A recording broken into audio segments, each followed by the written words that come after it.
நாம் இந்த பூமியிலே கடவுள் நம்மை காப்பாற்றி இருக்கிறார், கடவுள் என்னை ரட்சித்திருக்கிறார் என்கின்ற எண்ணமுடையவர்களாக இருப்போம் என்று சொன்னால் நாம் நிச்சயமாக நாம் மற்றவர்களுக்கு பிரயோஜனம் உள்ளவர்களாக காணப்பட வேண்டும். அப்போ எப்படி நாம் மற்றவர்களுக்கு பிரயோஜனமாக மாறுவது என்கிறதை குறித்து தான் இன்னைக்கு தான் பார்க்க போகிறோம். பவுலப்போஸ்தலன் பிலோமோனுக்கு ஒரு கடிதத்தை எழுதுகிறான்.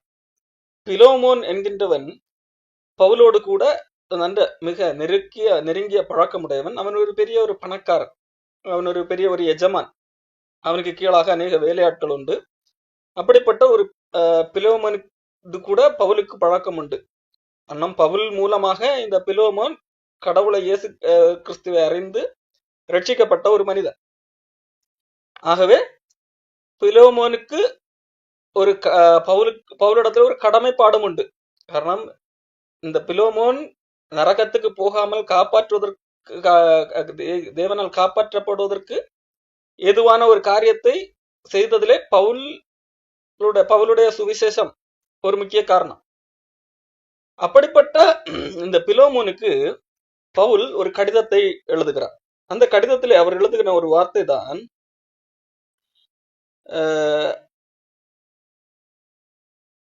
11ஆம் வசனம்.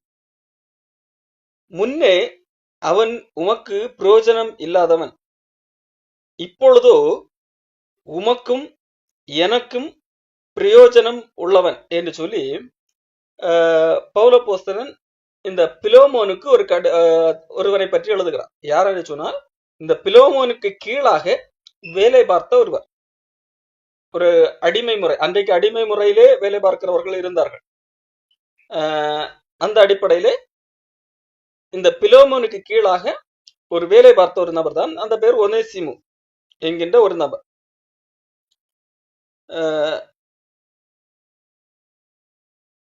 இந்த ஒனேசிமுவை குறித்து பவுல் எழுதின ஒரு காரியம்தான், இந்த ஒனேசிமு ஒரு காலத்திலே பிரயோஜனமற்றவனாக இருந்தான். பாருங்கள், பிலோமோனுக்கு எழுதின அந்த நிருபத்திலே ஒரு அதிகாரம் தான் உண்டு. 11ஆம் வசனம். முன்னே அவன் உமக்கு பிரயோஜனம் இல்லாதவன். இந்த ஒனேசிமு இந்த பிலோமோனுக்கு கீழாக வேலை பார்த்து கொண்டிருந்த போது ஒரு பிரயோஜனமற்ற வேலைக்காரனாக இருந்தான். அவன் இந்த பிலோமோனுடைய அருமை தெரியாமல் அந்த இடத்தை விட்டு ஒருவேளை திருடிக்கொண்டு, பணத்தை திருடிக்கொண்டு, அவனுக்கு ஒரு நஷ்டத்தை ஏற்படுத்தி கொண்டு, யாருக்கு? பிலோமோனுக்கு நஷ்டத்தை ஏற்படுத்தி கொண்டு அந்த இடத்தை விட்டு தப்பித்து சென்றவன் யார்? இந்த ஒனேசிமு என்கின்ற ஒரு மனிதன் தனக்கு எஜமானாக இருந்த பிலோமோனுக்கு நஷ்டத்தை ஏற்படுத்தி கொண்டு அவனை விட்டு தப்பித்து ஓடி சென்ற ஒரு மனிதன். அப்படியானால் அவன் பிரயோஜனம் இல்லாதவன் மட்டுமல்ல, தன்னுடைய எஜமானுக்கு நஷ்டத்தை ஏற்படுத்தின ஒரு மனிதன். அவனை குறித்து தான் பவுல் இப்பொழுது சொல்லுகிறார், இப்பொழுது உமக்கும் எனக்கும் பிரயோஜனம் உள்ளவன் என்று சொல்லி. ஒரு காலத்திலே உமக்கு, அவனுடைய எஜமானாகி உமக்கு பிரயோஜனம் இல்லாதவனாக இருந்தான். இப்பொழுது உமக்கு மட்டுமல்ல, எனக்கும் பிரயோஜனம் உள்ளவனாக மாறி இருக்கிறான் என்று சொல்லி இந்த பவுலப்போஸ்தலன் சொல்லுகிறார். அப்போ பிரயோஜனம் இல்லாத இந்த மனிதன் பிரயோஜனம் உள்ளவனாக எப்படி மாறினான்? ஒரு காலத்திலே பிரயோஜனம் இல்லாமல் இருந்தான், நஷ்டத்தை ஏற்படுத்துகிறவனாக இருந்தான். இப்பொழுது பிரயோஜனம் உள்ளவனாக மாறி இருக்கிறானே, எப்படி? அப்படி பிரயோஜனம் உள்ளவனாக மாறினதுனால்தான் பவுல் இந்த கடிதத்தை பிலோமோனுக்கு எழுதி, அவன் அப்பொழுது பிரயோஜனம் இல்லாதவனாக இருந்தான், இப்பொழுது பிரயோஜனம் உள்ளவனாக மாறிவிட்டான், ஆகையால் இவனை உமக்கே திருப்பி அனுப்புகிறேன்.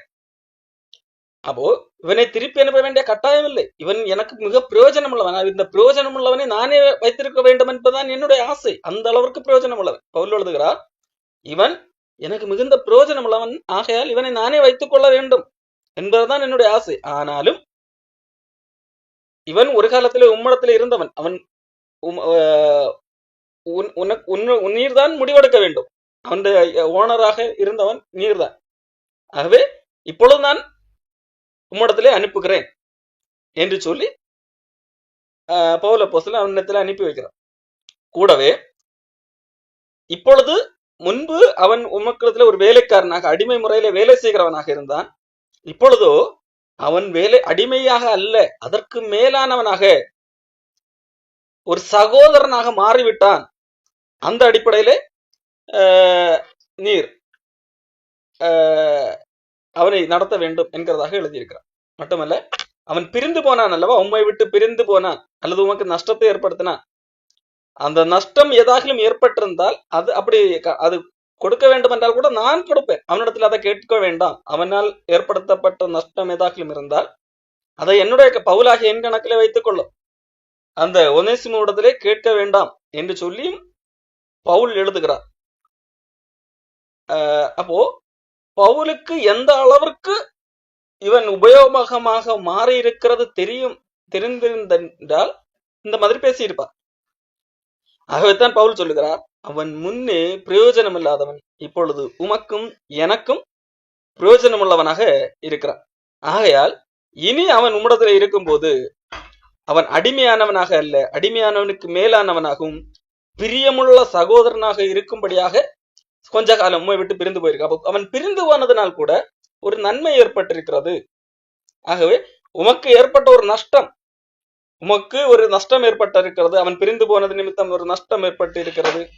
அந்த நஷ்டம் அப்படி பிரிந்து போனதுனால் ஏற்பட்ட அந்த நஷ்டம் கூட இப்படி ஒரு வகையில பார்த்தால் இப்படி ஒரு நல்ல விஷயம், அதன் மூலமாக ஒரு நல்ல விஷயம் நடந்திருக்கிறது. என்ன நல்ல விஷயம்? இப்பொழுது அவன் உம்மை விட்டு பிரிந்து போனது நிமித்தம் இப்பொழுது அவன் மாறி இருக்கிறான், அவனுக்குள்ளாக ஒரு மாற்றம் வந்திருக்கிறது. பிரயோஜனம் இல்லாத மனிதன் பிரயோஜனம் உள்ளவனாக மாறி இருக்கிறான் என்று சொல்லி பவுல் அப்போஸ்தலன் எழுதுகிறான். சரி, இவனுக்குள்ளாக இந்த மாற்றம் எப்படி வந்தது? நஷ்டத்தை ஏற்படுத்தி பிரயோஜனமற்றவனாக இருந்து தன்னுடைய எஜமானுக்கு நஷ்டத்தை ஏற்படுத்தி கொண்டிருந்த மனிதன் எப்படி பிரயோஜனம் உள்ளவனாக மாறினான்? அதற்கு காரணம், அவன் தன்னுடைய எஜமானை விட்டு பிரிந்து சென்ற பின்பதாக அவன் யாரை சந்தித்தான் என்று சொன்னால் பவுலை சந்தித்திருக்கிறான். பவுலை எப்படி சந்திக்கப்பட்டான் என்று சொல்லி அதை குறித்து வேதாகமம் தெளிவாக சொல்லவில்லை. ஆனால் பவுலோடு கூட ஒரு சந்திப்பு எப்படியோ ஏற்பட்டிருக்கிறது. பாருங்கள், அதை குறித்து பவுலை சொல்லுகிறார். எப்படிப்பட்ட சூழல்ல பவுல் சந்தித்தார் என்று சொன்னால், பவுல் கட்டப்பட்டிருக்கையில் என்று சொன்னால் சிறை கைதியாக்கப்பட்ட நிலையிலே, பவுல் கைதியாக்கப்பட்ட சூழல்லே அப்படிப்பட்ட சூழல்ல தான் பவுல் யாரை சந்திக்கிறார்? அந்த பிரயோஜனமற்றவனாக காணப்பட்ட அந்த ஒனேசிமுவை சந்திக்கிறார். அப்ப பிரயோஜனமற்றவனாக காணப்பட்ட ஒனேசிமுவை பவுல் கைதியாக இருக்கக்கூடிய சூழலிலே சந்திக்க நேரிடுகிறது. அப்படியானால் அவனும் ஏதோ ஒரு விஷயத்திற்காக ஒருவேளை கைதியாக்கப்பட்டிருக்க வாய்ப்பு உண்டு. அப்போ அப்படிப்பட்ட சூழலே பவுல் அவனை சந்தித்து, பவுல் இந்த இடத்துல சொல்லும் போது கிறிஸ்துவுக்குள் நான் அவனை மகனாக பெற்றிருக்கிறேன் என்று சொல்லி, நான் கட்டப்பட்டிருக்கையில் நான் பெற்ற என் மகனாகிய ஒனேசிமுக்காக நான் உம்மிடத்திலே மன்றாடுகிறேன் என்றுதான் பேசுகிறார். அப்போ பவுல் அப்போஸ்தலன் சிறை கைதியாக அல்லது கட்டப்பட்டவனாக இருக்கும்போது அவன் சுவிசேஷத்தினால் பெற்ற ஒரு மகனாக இந்த ஒனேசிமு இருக்கு. அப்போ ஒனேசிமு எப்படி பிரயோஜனம் உள்ளவனாக மாறினான்? சுவிசேஷத்தின் மூலமாக பிரயோஜனம் உள்ளவனாக மாறினான்.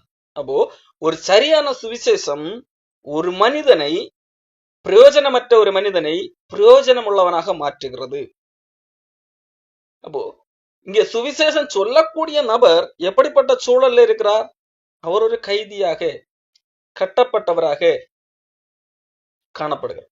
அப்போ அவர் எப்படிப்பட்டவராக இருக்கிறார், அவர் எத்தகைய துன்பத்தை அனுபவிக்கிறார், எந்த சூழல்ல இருக்கிறார் என்கிறது அல்ல முக்கியம், அவர் எப்படி இன்னொருத்தரை மாற்றுகிறார் என்கிறது பெரிய விஷயமாக இருக்கிறது. அப்போ இந்த பவுல் சொல்லுகிற இந்த சுவிசேஷத்தை கேட்ட இந்த ஒனேசிமு பல விதங்கள்ல சிந்தித்திருக்க வாய்ப்பு உண்டு. இவனே ஒரு சிறை கைதி, இவன் சொல்லுகிறதை எப்படி நாம் கேட்கலாம் என்றெல்லாம் கூட சிந்தித்திருக்க வாய்ப்பு உண்டு. ஆனால் எந்த அடிப்படையிலே பவுல் சொன்னதை இவன் ஏற்றிருப்பான்? பவுலுடைய வாழ்க்கையை பார்த்திருப்பான். இப்படி சிறை கைதியாக இருந்த போதும் இவன் எதற்காக சிறை கைதியானான்? ஏதாவது தவறு செய்து விட்டு சிறை கைதியானானா என்றெல்லாம் பார்த்திருப்பார் தானே. அப்போ சுவிசேஷத்து நிமித்தம் அவன் கட்டப்பட்டிருக்கிறார். அப்போ பவுல் எப்படி எதற்காக கட்டப்பட்டார்? சுவிசேஷத்து நிமித்தம் கட்டப்பட்டிருந்தார். அப்போ அப்படிப்பட்ட சூழலை இவன் தான் சொல்லுகிற ஒரு உபதேசத்திற்காக பவுல் இப்பொழுது கட்டப்பட்டிருக்கிறார். இப்போ கட்டப்பட்டிருக்கிற சூழலிலும் அதே உபதேசத்தை தான் சொல்லுகிறார், பயப்படாமல். இப்போ பவுல் பேசுகிற உபதேசம் என்னவாக இருக்கிறது? பவுல் ஒருவேளை இயேசு கிறிஸ்துவை கடவுளை ஏற்றுக்கொண்டால் உங்களுக்கு உங்களுடைய வாழ்க்கை செழிப்பாக இருக்கும், நீங்கள் நினைத்ததை காட்டிலும் பல மடங்கு நன்மையானதாக நடக்கும் என்று பேசி விட்டு அவர் பேசுவதற்கு மாறாக பவுல் சிறையில் இருந்திருந்தால் அதை நாம் கேள்வி கேட்க முடியும். ஆனால் பவுல் பேசுவதே நீ சுவிசேஷத்தை ஏற்று கிறிஸ்துவுக்காக பாடுபட வேண்டி வரலாம் என்பதாக தான் பவுல் பேசுவார். அநேக உபத்திரவங்களின் வழியாக நாம் தேவனுடைய ராஜ்யத்திற்குள்ளாக பிரவேசிக்க வேண்டும். அப்போ பவுலுடைய பேச்சும் அவருடைய வாழ்க்கையும் ஒரே மாதிரி இருக்கிறது. இன்றைக்கு அநேகர் போதிப்பார்கள், இங்கே வா, எங்களிடத்திலே வந்து எங்களுடைய பிரச்சனை செழிப்பின் உபதேசத்தை கீழ் அல்லது எங்களுக்கு காணிக்கை கொடு, அப்பொழுது கடவுள் பணக்காரனாக மாற்றுவார், இந்த ஆண்டுக்குரிய வாக்கு தத்தம் 2 மடங்கு ஆசீர்வாதம், 1000 மடங்கு ஆசீர்வாதம் என்றெல்லாம் பேசுவார்கள். ஆனா அவர்களுடைய வாழ்க்கையில அப்படி அவர்கள் பேசுவது போல நடக்குமா என்று கேட்டால் நடக்காது. கடவுளை அறியாதவர்கள் அதை காட்டிலும் பணக்காரர்களாக கூட இருப்பார். அப்போ அவர்களுடைய பேச்சுக்கும் வாழ்க்கைக்கும் சம்பந்தம் இருக்காது. ஆனா இங்கே பவுல் சரியானதை பேசுகிறார். அவர் பேசுகிறபடி அவர் கட்டப்பட்டிருக்கிறார். அவர் எதற்காக பேசுகிறாரோ அதற்காக அவர் கட்டப்பட்டும் இருக்கிறார். அப்போ பவுல் எதை மையப்படுத்தி பேசுகிறார்? அப்போ பவுல் துன்பம் தான் பேசுவதன் நிமித்தமாக ஒரு துன்பம் நேரும், தன்னுடைய உயிருக்கே பாதிப்பு உண்டாகும் என்று தெரிந்தும் ஒரு காரியத்தை நற்செய்தி என்று சொல்லி பேசுகிறார். அப்போ பவுல் இந்த இப்படி பேசுவது, இவர் எதற்காக சிறையில் அடைக்கப்பட்டிருக்கிறார்? யாரையும் ஏமாற்றினாரா? பொய் சொன்னாரா? இல்லை. மாறாக அவர் ஏதோ ஒரு காரியத்தை பேசுகிறார், அதற்காக அவர் சிறை தண்டனை அனுபவிப்பார் என்று அவருக்கு தெரியும். அதைத்தான் அவர் மக்களுக்கும் போதிக்கிறார். அப்படியானால் அவர் எதை பேசுகிறார்? அவர் எதை நற்செய்தி என்று சொல்லுகிறார்? இனி வரப்போகிற ஒரு வாழ்க்கை. அப்போ இனிமேல் வரப்போகிற ஒரு வாழ்க்கை இருக்கிறது, அது மேலானதாக இருக்கிறது. அதற்காக அந்த வாழ்க்கையை பெற்றுக்கொள்வதற்காக இயேசு கிறிஸ்துவை விசுவாசிக்க வேண்டும். காரணம், அவர் மட்டுமே நான் செய்த நம்முடைய பாவங்களுக்காக மரித்தவர். இயேசு கிறிஸ்து நமது பாவங்களுக்காக மரித்து வேத வாக்கியங்களின்படியே 3ஆம் நாளிலே உயிரோடு எழும்பினார். அப்போ இதுதான் பவுல் பேசுகிறது. அப்போ இந்த செய்தியைத்தான், பவுல் பேசுகிற செய்தியைத்தான் ஒனேசிமு கேள்விப்பட்டிருக்கிறார், சிறை கட்டப்பட்டிருக்கிற சூழல். அப்போ அது உண்மை என்பதை இந்த ஒனேசிமு கண்டுகொண்டார்.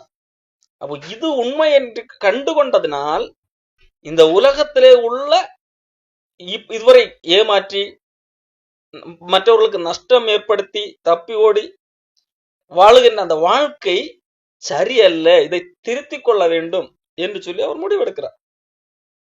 அவர் இப்பொழுது பிரயோஜனம் உள்ள மனிதர்களாக, நான் மற்றவர்களுக்கு பிரயோஜனம் உள்ளவர்களாக மாற வேண்டும் என்று சொல்லி பவுல் என்னுடைய குமாரன் என்று சொல்லத்தக்க விதத்திலே அவருடைய நடக்கை மாறி இருக்கிறது.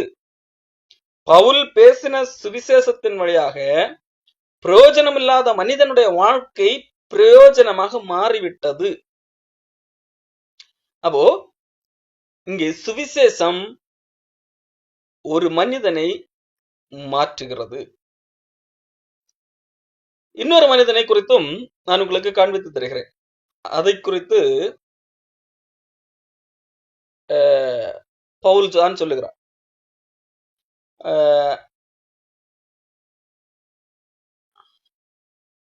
2 தீமோத்தேயுவின் புஸ்தகம் 4ஆம் அதிகாரம் 11ஆம் வசனம். 2 தீமோத்தேயு 4ஆம் அதிகாரம் 11ஆம் வசனம். பவுல் தீமோத்தேயு இடத்திலே சொல்லுகிறார், இப்பொழுது என்னிடத்திலே என்னோடு கூட லூக்கா இருக்கிறான், மார்க்குவை கூட என்னோடு உன்னோடு கூட நீ வரும்போது மார்க்குவை கூட கூட்டிக் கொண்டு வா. ஊழியத்தில் அவன் எனக்கு பிரயோஜனமுள்ளவன் என்று சொல்லி தீமோத்தேயுவிடத்திலே பவுலப்போஸ்தலன் மார்க்குவை பற்றி பேசுகிறார். மார்க்கு எனக்கு பிரயோஜனமுள்ளவன் என்று சொல்லி பேசுகிறார். அப்போ இப்போ மார்க்கு பிரயோஜனமுள்ளவன் என்று சொல்லி இங்கே பவுல் பேசுகிறார் அல்லவா?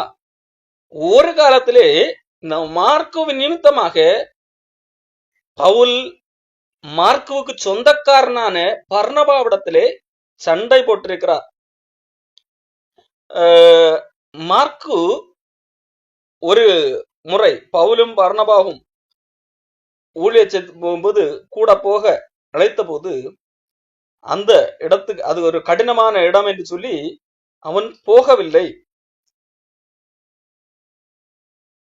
இவ்வளவு கஷ்டம் தாங்கி ஒரு ஊழியத்துக்கு போக வேண்டுமா என்று சொல்லி அப்படி போகாமல் தவிர்த்தான்.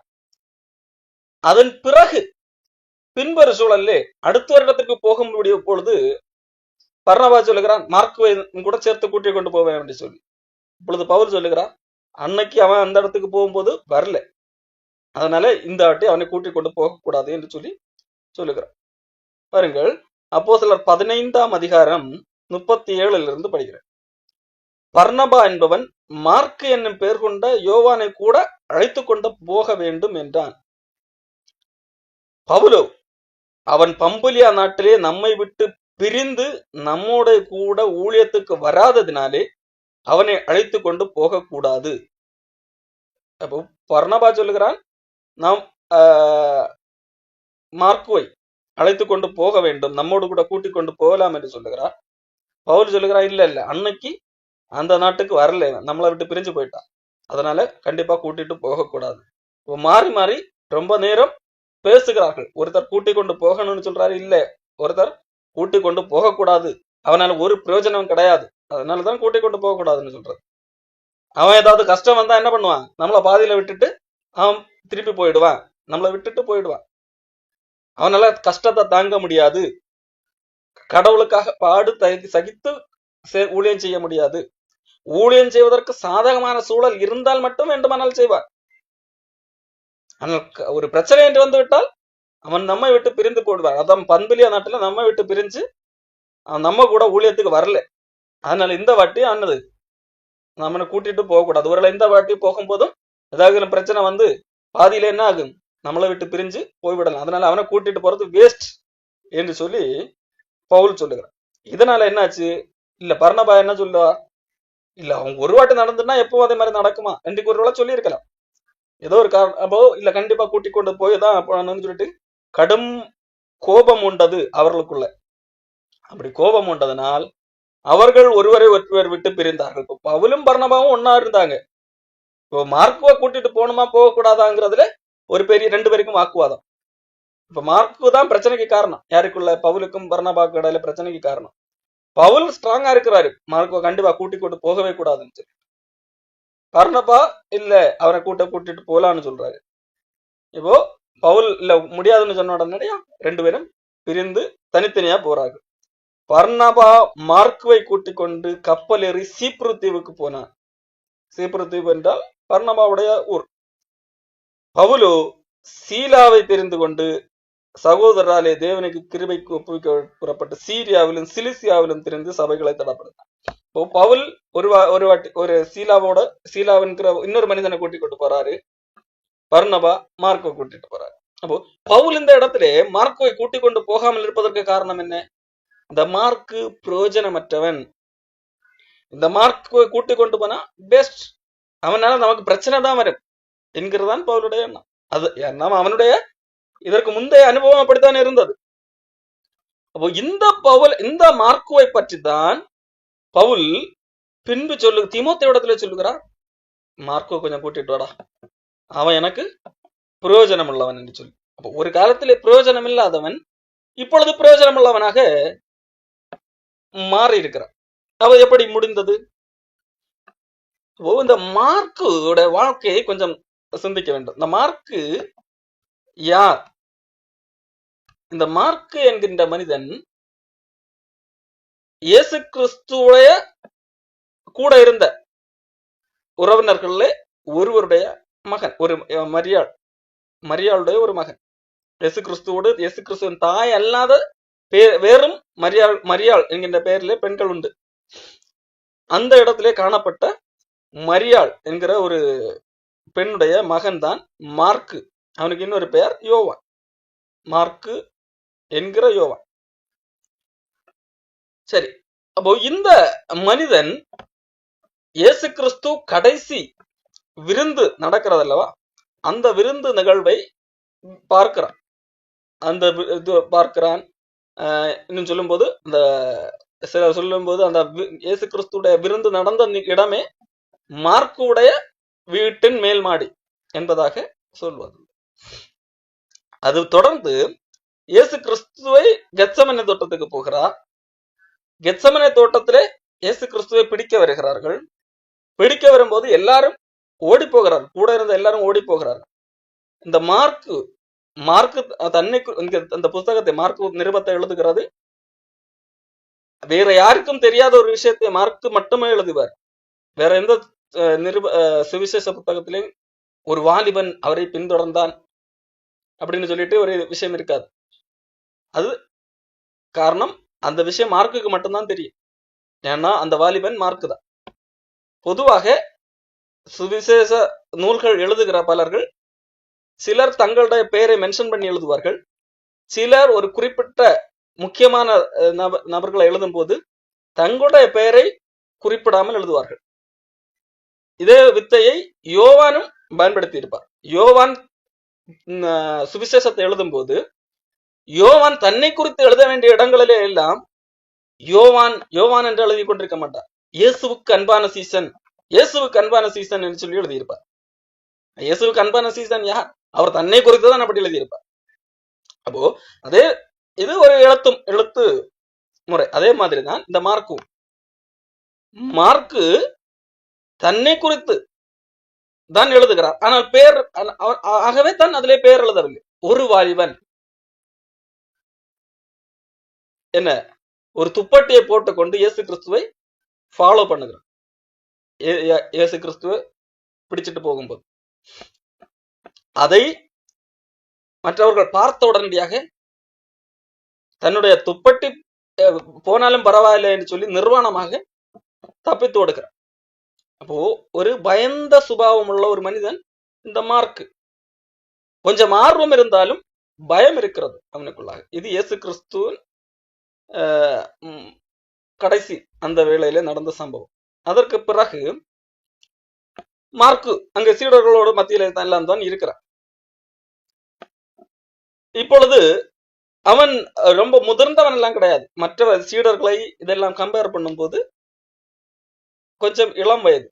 அப்போ அவன் அந்த வயதுக்குரிய பயம் அவனுக்கிடத்துல இருக்கிறது. அவன் கிறிஸ்தவன், இயேசு கிறிஸ்துவை நேசிக்கிறவன் தான், இயேசு கிறிஸ்துவால் காப்பாற்றப்பட்டவன் தான். ஆனா அவனுக்கு ஒரு பயம் இருக்கத்தான் செய்கிறது. ஆகவே தான் அந்த பயத்தின் நிமித்தம் அவனுக்கு ஊழியத்துக்கு போக வேண்டும் என்கின்ற ஆர்வம் இருக்கிறது. இல்லை என்று சொன்னால் அவன் ஒரு முறை பாதியிலே ஊழியத்தை விட்டு வந்த பிறகும் மறுபடியும் நானும் கூட வருகிறேன் என்று சொல்லி பர்னபாவு மூலமாக பவுலிடத்தை ரெக்கமெண்ட் செய்ய வேண்டிய அவசியம் இல்லை. அவனுக்கு தெரியும் ஊழியத்திலே பாடுண்டு என்று தெரிந்துதான் போகிறான். ஆனால் அந்த வேளையிலே ஒருவேளை தாங்க முடியாமல் தப்பித்து விட்டான், திரும்பி வந்து விட்டான். ஆனால் ஆர்வம் இருக்கிறது. ஆனால் அதை செயல்படுத்துவதிலே பயம். ஆகவே தான் அவனை குறித்து பவுல் அவனை ஒரு வேஸ்ட் பீஸ் என்று சொல்லி நினைத்திருந்தான். சரி, இந்த மனிதன் எப்படி ஒரு பிரயோஜனம் உள்ளவனாக, யார் தன்னை வேஸ்ட் என்று சொன்னார்களோ, இவன் ஊழியத்திலே வேண்டாம், என்னோடு கூட வர வேண்டாம் என்று சொன்னார்களோ, அதே வாயால் இவன் பிரயோஜனம் உள்ளவன், இவன் என்னிடத்திலே கூட்டிக் கொண்டு வா, இவன் எனக்கு வேண்டும் என்று சொல்ல வைக்கிறதுக்கு காரணம் என்ன? அப்போ பவுல் தான் இவன் எனக்கு வேண்டாம், இவன் என் கூட வரவே கூடாது, இவன் ஒரு வேஸ்ட் என்று சொன்ன அதே பவுலுடைய வாய் தான் இப்பொழுது சொல்லுகிறது, அவன் என்னை கூட்டிக் கொண்டு வா, அவன் எனக்கு வேண்டும், அவன் எனக்கு பிரயோஜனம் உள்ளவன் என்று சொல்றாங்க. எப்படி மார்க்கு இந்த அளவிற்கு மாறினான்? காரணம், மார்க்கு அதன் பிறகாக பவுல் கூட்டிக் கொண்டு போகவில்லை என்ற உடனடியாக, பாருங்க, நான் ஏதோ ஒரு தப்பு பண்ணேன், அதுக்கு பவுல் இப்படி பண்ணிட்டாரு அப்ப என்று சொல்லி மார்க் என்னவில்லை, மறுபடியும் துவண்டிருக்கவில்லை, அல்லது பவுலை பழிவாங்க வேண்டும் என்றெல்லாம் நினைக்கவில்லை. பவுல் செய்தது அவருக்கு ஒரு நியாயம் தான். நான் முன்பு தப்பு செய்திருக்கிறேன், அதை நினைத்து இப்படி செய்திருக்கிறார். அதற்காக நான் இனி நான் கடவுளுக்கு சேவை செய்வதில்லை, நான் எனக்கு அந்த வாய்ப்பு கிடைக்கவில்லை என்றெல்லாம் இருக்கவில்லை. அவர் நேரடியாக என்ன போகிறார், பேதுருவிடத்திலே போகிறார். பேதுருவோடு கூட பயணிக்கிறார், பேதுருவோடு கூட ஊழியம் செய்கிறார். இப்ப பேதுரு இந்த மார்க்கோவை குறித்து தன்னுடைய கடிதத்தில் எழுதியிருக்கிறார். 1 பேதுரு 5ஆம் அதிகாரம் 13ஆம் வசனத்திலே பேதுரு சொல்லுகிறார், உங்களோட கூட தெரிந்து கொள்ளப்பட்டிருக்கிற பாபிலோனில் உள்ள சபையும் என் குமாரனாகிய மார்க்கும் உங்களுக்கு வாழ்த்துதல் சொல்லுகிறார்கள். அப்போ பேதுரு சொல்லுகிறார், இவன் என் குமாரன் மார்க்கு என்று சொல்லி. அப்போ இங்க மார்க்கு பேதுருவோடு கூட பயணிக்கிறார். பேதுருவோடு கூட பயணிக்கும் போது பேதுருடைய வாழ்க்கை, பேதுரு மூலமாக பேதுரு நடந்து கொள்ளுகிற விதம், அவர் மூலமாக அவருடைய பேச்சு, அவருடைய நடக்கை, இதையெல்லாம் பார்க்கிறார். பேதுருவும் தவறு செய்திருக்கிறார், பேதுருவை கண்டிக்கும் போது அவர் எப்படி நடந்து கொள்ளுகிறார், இதையெல்லாம் மார்க் பார்க்கிறார், அது கற்றுக்கொள்கிறார். மட்டுமல்ல, இந்த பேதுரு இயேசு கிறிஸ்துவோடு கூட இருந்த போது, பேதுரு தன்னுடைய வாழ்க்கையில் இயேசு கிறிஸ்து எப்படி நடந்து கொண்டார் என்கிறதை குறித்து, அதாவது இயேசு கிறிஸ்துவோடு கூட இருந்தவர் பேதுரு, அப்ப தான் பார்த்த எல்லா காரியங்களையும் சொல்லுவார் தானே இயல்பாக. பேதுரு சொன்ன அந்த காரியங்களை வைத்துதான் மார்க்கு தன்னுடைய சுவிசேஷ நூல்களை எழுதுகிறார். உண்மையிலேயே மார்க்கு சுவிசேஷத்தை எழுதியிருந்தாலும் அது பேதுருவின் சுவிசேஷம் என்று வேண்டுமானாலும் சொல்லலாம். காரணம், இயேசு கிறிஸ்துவோடு கூட இருந்த நபர் மார்க் இயேசு கிறிஸ்துவோடு கூட இருக்கவில்லை. அவன் மார்க்கு சின்ன பையனாக இருந்தான். இயேசு கிறிஸ்துவோட அந்த ஒரு சொந்தக்காரர் வரிசையில வரலாம், ஆனால் இயேசு கிறிஸ்துவோடு கூட சீடனாக இருக்கவில்லை. ஆகவே எல்லா காரியமும் மார்க்குக்கு தெரிந்திருக்க வாய்ப்பே இல்லை. இயேசு கிறிஸ்து சீடர்களோடு இருக்கும் போது என்னெல்லாம் பேசினார் என்றெல்லாம். அப்போ ஆனால் பேதுரு இயேசு கிறிஸ்துவோடு கூட இருந்தார். அந்த பேதுருவோடு கூட இந்த மார்க் பயணித்தார். அதன் பிறகு பேதுருவோடு கூட பயணிக்கும் போதும் துன்பம் வந்தது, பாடுகள் வந்தது. பேதுரு தன்னுடைய கடிதத்தில் எழுதும் போது, பாடுகள் வருகிறதா, சந்தோஷமாக ஏற்றுக்கொள்ளுங்கள். பாடுகள் வருகிறதா, அது கர்த்தருடைய பாடுகளுக்கு பங்காளிகள் ஆனீர்கள் என்று நினைத்து மகிழுங்கள். இனி வெளிப்பட போகின்ற அந்த மகிமையை கருத்தில் கொண்டு அதிலே மகிழும்படியாக இப்பொழுது அவருடைய பாடுகளுக்கு பங்காளிகளானதால் நீங்கள் சந்தோஷப்படுங்கள் என்று பொழுது பேதுரு எழுதுகிறார். ஒரு காலத்திலே பேதுருவும் இதை போன்றதான், பயந்தவர் தான். மார்க்குவுக்கும் பேதுருவுக்கும் ஒரே விதமான சுபாவம் தான் கிட்டத்தட்ட. இயேசு கிறிஸ்துவை பிடித்து கொண்டு போன போது மார்க் ஒரு பக்கத்திலே பின்தொடர்ந்து ஓடி போனார்லவா, பயந்து, துணியையும் விட்டு துணிய என்னது, நான் நிர்வாணமாக ஓடினாலும் பரவாயில்லை, துணி போனாலும் பரவாயில்லை, எனக்கு உயிர் தப்பினா போதும் என்று சொல்லி ஓடினார்லவா. கிட்டத்தட்ட பேதுரு அதே போன்றது நிலைமையில் தான் அன்றைக்கு நான் காணப்பட்டேன். எனக்கு இப்ப உயிர் தான் முக்கியம், அதுக்காக இயேசு கிறிஸ்துவ சபிக்கணுமா, சபிச்சு போடுறேன், அப்படி அந்த நிலைமைக்கு இருந்தா.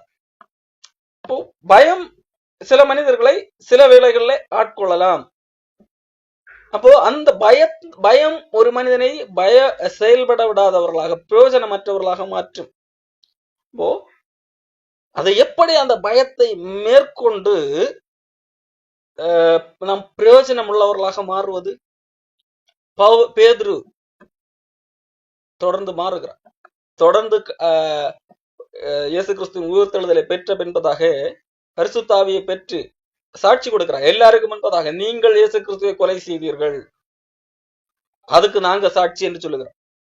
பரிசுத்த ஆவியை பெற்ற பின்பதாக இவ்வளவு தைரியமாக பேசின பேதுருவுக்கு மறுபடியும் பயம் வந்தது. என்ன பயம்? புறஜாதிகள், யூதர்கள் புறஜாதிகளை கொஞ்சம் மட்டமாகத்தான் பார்ப்பார்கள். இப்போ பேதுரு இயேசு கிறிஸ்துவை ஏற்றுக்கொண்டதனால் யூதர் அல்லாதவர்கள் ஒரு வித்தியாசம் இல்லை என்று சொல்லி பேதுரு கண்டுகொண்டார். அதுவும் எப்போது கண்டுகொண்டார் தெரியுமா? பேதுரு ரட்சிக்கப்பட்ட உடனே கண்டுகொள்ளவில்லை. அதுக்கு ஆண்டவர் ஒரு வெளிப்பாடு கொடுக்க வேண்டியிருந்தது. கொர்நேலியு வீட்டார் மூலமாக பேதுருவுக்கு ஒரு வெளிப்பாடு கொடுக்க வேண்டியிருந்தது. அப்போ அதன் பிறகு பேதுருவுக்கு இப்பொழுது அடுத்த கட்ட ஒரு உண்மை தெரிகிறது. கடவுள் எல்லாரையும் சமமாக பார்க்கிறார், யூதர் என்றும் இல்லை, யூதர் அல்லாதவர் என்றும் இல்லை என்று சொல்லி பேதுருவுக்கு விளக்கம் தெரிகிறது. இப்போ பேதுரு எல்லாரையும் சமமாக நடத்துகிறார். இப்போ ஒரு இடத்துல இருக்கும்போது யூதர்கள் வருகிறார்கள். யூதர்கள் இப்போ பேதுரு என்னது எல்லாரும் சமமாக பார்க்கிறதுனால் யூதர் அல்லாதவர்களோடு சமமாக உட்கார்ந்து சாப்பிடுகிறார். இப்ப திடீர்னு யூதர்கள் வர்றாங்க. இப்போ பேதுருவுக்கு ஒரு பயம் இருக்கு, நம்ம இவங்க கூட உட்கார்ந்து சாப்பிடுறத அவங்க பார்த்தா நம்மள என்ன நினைப்பாங்க பாருங்க. எப்படிப்பட்ட பயம் இருக்கு. அவனுக்கு தெரியும், அவனுக்கு பேதுருவுக்கு உண்மை தெரியும் என்னது, நாம யூதர்கள் யூதர் அல்லாதவர்கள் என்று பிரிக்க கூடாது, கடவுள் எல்லாரையும் சமமாகத்தான் பார்க்கிறார் என்று சொல்லி யாருக்கு, பேதுருவுக்கு தெரியும். அதை குறித்து பேதுரு ஒரு பிரசங்கமே பண்ணி இருப்பார் அப்போஸ்தலர் 11ஆம் அதிகாரத்திலே. ஆண்டவர் எனக்கு காண்பித்தார், யூதருக்கும் யூதர் அல்லாதவர்களுக்கும் யாதொரு வித்தியாசமும் இல்லாதபடி அன்றைக்கு நாம் பரிசுத்தாவியை பெற்ற போது என்ன நடந்தோ அதே போல யூதர் அல்லாதவர்களுக்கும் நடந்தது என்றெல்லாம் சொல்லி இருப்பார். அந்த பேதுரு என்ன பண்ணார் பாருங்கள், கலாத்தியர் 2ஆம் அதிகாரம் 12ஆம் வசனம். யாக்கோபிடத்திலிருந்து சிலர் வருகிறதற்கு முன்னே, அதாவது யூதர்கள் சிலர் வருகிறதற்கு முன்னே அவன் யூதர் அல்லாதவர்களுடனே சாப்பிட்டான். கலாத்தியர் 2:12 படிக்கிறேன். யாக்கோபிடத்திலிருந்து சில யூதர்கள் வருகிறதற்கு முன்னே அவன் யூதர் அல்லாதவர்களுடனே சாப்பிட்டான். அவர்கள் வந்த போதோ, யூதர்கள் வந்த பிறகு என்ன பண்றான், அந்த யூதர்களுக்கு விருத்த சேதனம் உள்ளவர்களுக்கு பயந்து, பயம் வருகிறது, பயந்து அவன் என்ன செய்தான், யூதர் அல்லாதவர்களை விட்டு விலகி பிரிந்தான்.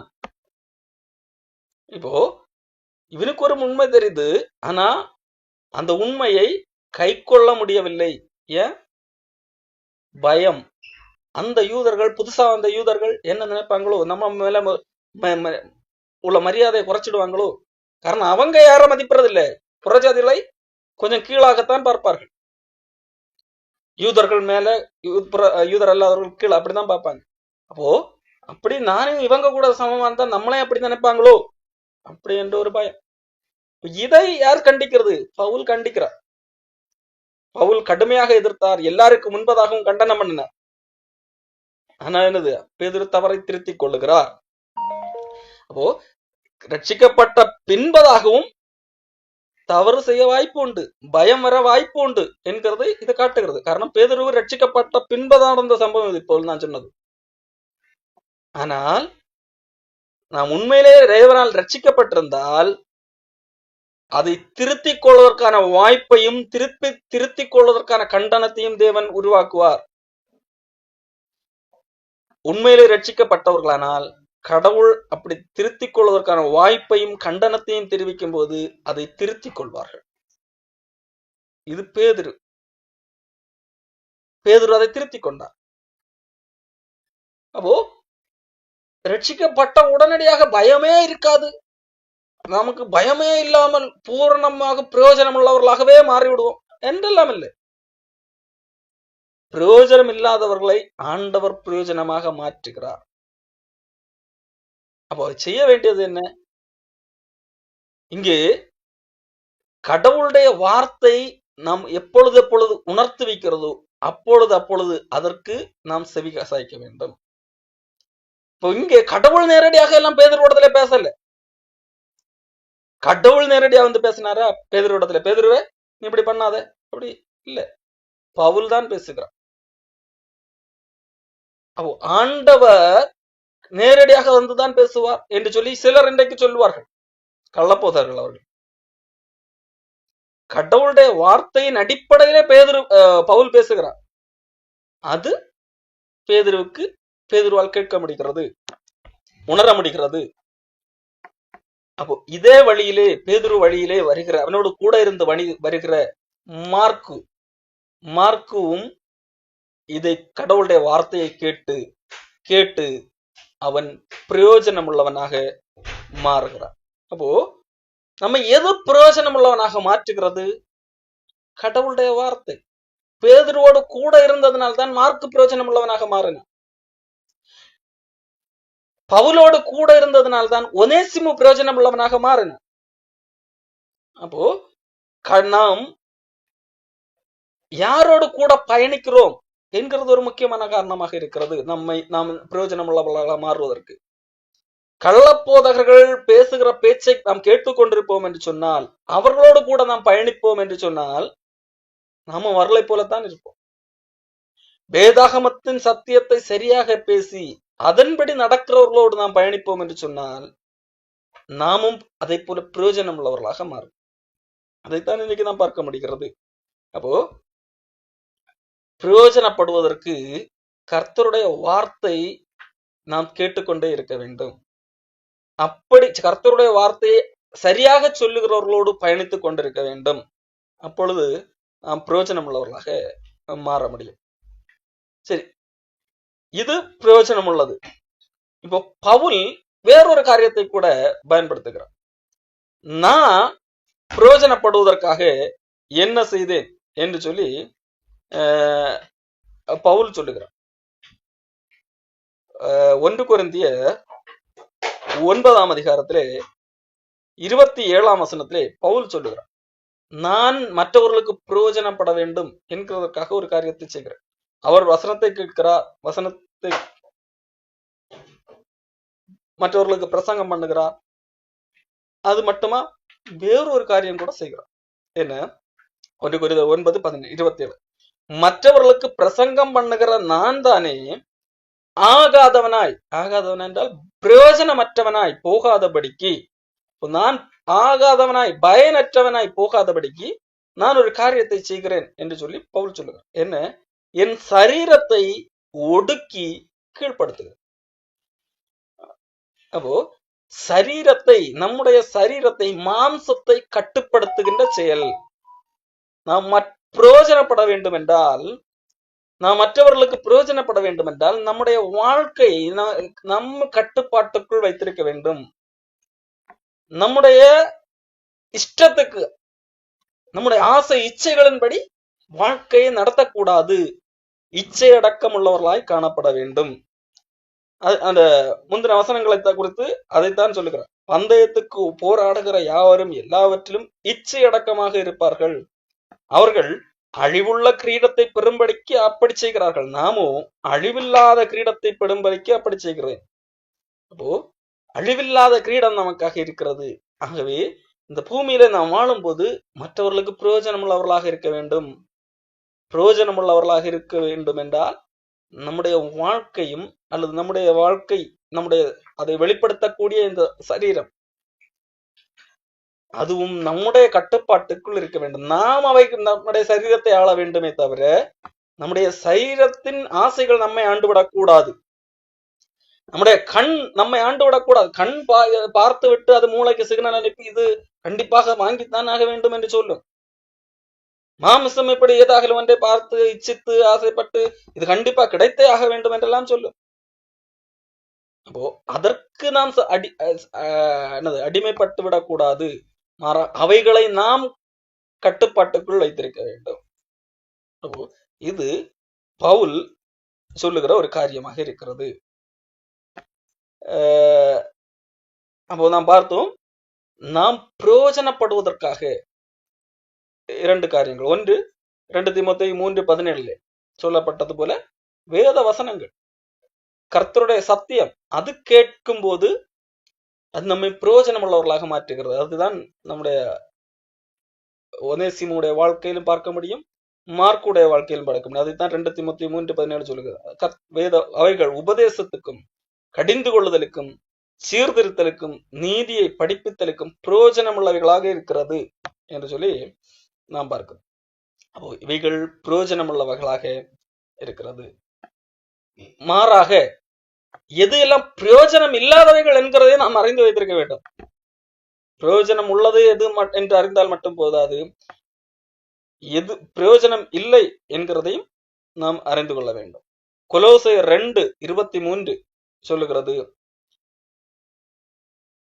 சுய கட்டுப்பாடு போதனைகள், அதாவது மனித கற்பனைகள், மனித கற்பனைகள் பிரயோஜனப்படாது, அவைகள் ஒன்றுக்கும் பிரயோஜனப்படாது. மனிதன் ஏகப்பட்ட ரூல்ஸை மதம் சார்ந்து போட்டு வைத்திருப்பான் அல்லவா, மத சடங்குகள் என்ற பேரில். அதைகளை செய்வதனால் நமக்கு ஏதாவது பிரயோஜனம் உண்டா என்று கேட்டால் இல்லை, ஒரு பிரயோஜனம் இல்லை. சில இடங்கள்ல வெள்ளை வெள்ளை ட்ரெஸ் தான் போட வேண்டும், இப்படிலாம் சில ரூல், மீசை இப்படி வைக்க வேண்டும், தாடி வைக்க கூடாது, இப்படிலாம் ரூல்ஸ் போடுவாங்க இல்லையா. அப்படிப்பட்ட மனித கற்பனைகள், அதனால் எந்த பிரயோஜனமும் இல்லை என்று சொல்லி பார்க்கிறோம். அதுதான் இப்படிப்பட்ட போதனைகள் சுய இஷ்டமான ஆராதனையும் மாயமான தாழ்மையும் சரீர ஒடுக்கத்தை பற்றி ஞானம் என்கிற பெயர் கொண்டிருந்தாலும் இவைகள் மாம்சத்துக்கு பேணுவதற்கு ஒழிய மற்றொன்றிற்கும் பிரயோஜனப்படாது என்று சொல்லி நாம் பார்க்கிறோம். இன்னொன்று, நியாய பிரமாணத்தை குறித்த சில போதனைகள், வம்ச வரலாறு குறித்த போதனைகள், இவைகளெல்லாம் நாம் கேட்பதனால் அது ஏதாவது பிரயோஜனம் உண்டா என்று கேட்டால் அது எல்லாம் பிரயோஜனம் இல்லை. கடைசியாக நாம் முதலாவது சொன்னோம் அல்லவா, நாம் வசனத்தை கேட்கிறோம் என்று சொல்லி, சத்தியத்தை, அந்த சத்தியத்தை கேட்கிறதுனால் பிரயோஜனம் இல்லை, அதை விசுவாசத்தோடு கேட்கிறதுனால் மட்டுமே பிரயோஜனமாகும். எபிரேயர் 4ஆம் அதிகாரம் 2ஆம் வசனத்திலே, சுவிசேஷம் அவர்களுக்கு அறிவிக்கப்பட்டது போல நமக்கும் அறிவிக்கப்பட்டது, கேட்டவர்கள் விசுவாசம் இல்லாமல் கேட்டபடியினால் அவர்கள் கேட்ட வசனம் அவர்களுக்கு பிரயோஜனப்படவில்லை. அப்போ வசனம் கேட்டா எல்லாம் பிரயோஜனமா என்று கேட்டா அப்படி கிடையாது. விசுவாசத்தோடு அந்த வசனம் ஒரு சொல்லுகிற போது அது விசுவாசம் உள்ளவர்களாய் அந்த வசனத்தை விசுவாசிக்கும் போது மட்டுமே பிரயோஜனப்படுகிறது. சுவிசேஷத்தை அநேகர் கேட்கிறார்கள், எல்லாருக்கும் பிரயோஜனப்படவில்லை. அது சிலர் மட்டுமே விசுவாசித்து ஏற்றுக்கொள்ளுகிறார், சத்தியத்தை ஏற்றுக்கொள்ளுகிறார், அது பிரயோஜனப்படுகிறது. அப்போ பிரயோஜனமற்றவர்களை கடவுள் பிரயோஜனமாற்றுகிறார். எந்த வாய் பிரயோஜனம் இல்லை என்று சொன்னதோ அதே வாய் பிரயோஜனம் உள்ளவன் என்று சொல்லுகிறது பவுல் மார்க்கை குறித்து சொன்ன காரியம். பிலோமோன் பிரயோஜனம் இல்லாதவன் என்று சொல்லி நினைத்திருந்த ஒரு மனிதன் ஒனேசிமோ, இப்பொழுது அவன் பிரயோஜனம் உள்ளவனாக மாறிவிட்டான். அப்போ நாமும் பிரயோஜனம் உள்ளவர்களாக பிரயோஜனம் இல்லாதவர்களாக இருந்தால் கூட நம்மை கடவுள் பிரயோஜனம் உள்ளவராக மாற்ற முடியும். அதற்கு நாம் இந்த கிறிஸ்தவ பயணத்திலே நாம் எந்தெந்த இடத்துல எல்லாம் நாம் தவறு என்று சொல்லி உணர்வடைகிறோமோ, எந்தெந்த இடங்களெல்லாம் சரி செய்யப்பட வேண்டும் என்று கடவுள் உணர்த்தி வைக்கிறாரோ அதை நாம் சரி செய்து கொண்டு போக வேண்டும். வேத வசனங்களை கேட்டுக்கொண்டே இருக்க வேண்டும். நாம் யாரோடு உறவு வைத்துக் கொள்ளுகிறோம், யாரோடு பழகுகிறோம் என்கிறது முக்கியமாக இருக்கிறது. மார்க்கு பவுலை விட்டு பிரிந்தாலும் உடனடியாக வேறு எங்கோ ஒரு இடத்தை தவறான இடத்துல ஐக்கியம் கொண்டிருந்தால் மார்க்கு பிரயோஜனம் இல்லாததான் மாறியிருப்பார். மாறாக அவர் பேதுருவோடு கூட போய் இணைந்து கொண்டார். இந்த ஒனேசிமு பிலோமோனை விட்டு பிரிந்து அவனுக்கு பிலோமோனுக்கு நஷ்டத்தை ஏற்படுத்தி கொண்டு தப்பி ஓடுகிற வழியிலே வேறு யாராகிலும் சந்தித்திருந்தால், வேறு ஏதோ ஒரு திருட்டு கும்பலோடு இணைந்திருந்தால் அவருடைய வாழ்க்கை தப்பி போயிருக்கும். ஆனால் அவர் பவுலை கண்டு பவுலோடு கூட பயணிக்க ஆரம்பித்தார். நாம் யாரோடு பயணிக்கிறோம் என்கிறதும் ஒரு விஷயம் இருக்கிறது.